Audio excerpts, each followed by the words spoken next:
Welcome to Bruin Cloud. Let's start with creating an account. Give your workspace a name. You can always change this later.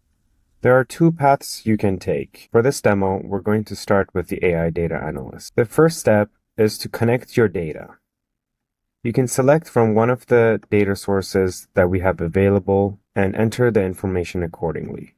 For some of them, it will require a service account. For others, it will require the database username and password.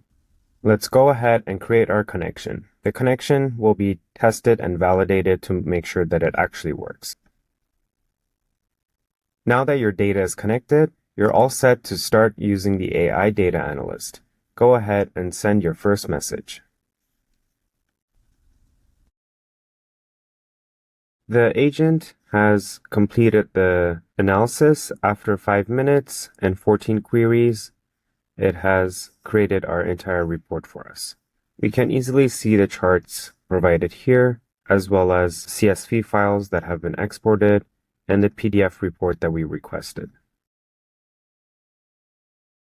So this is the AI Data Analyst in the chat format. You can also access it as a dashboard builder, where you can go ahead and create a dashboard and prompt the agent to build the dashboard for you.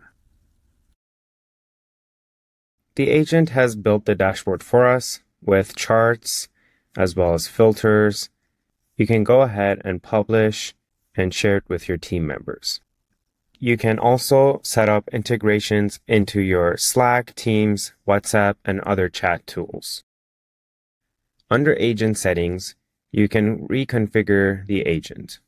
You can set up the integrations into different chat platforms for your agent. From the workspace menu, you can always check out the Getting Started guide to help you walk through different steps, different features, and that concludes the onboarding of the Bruin AI Data Analyst.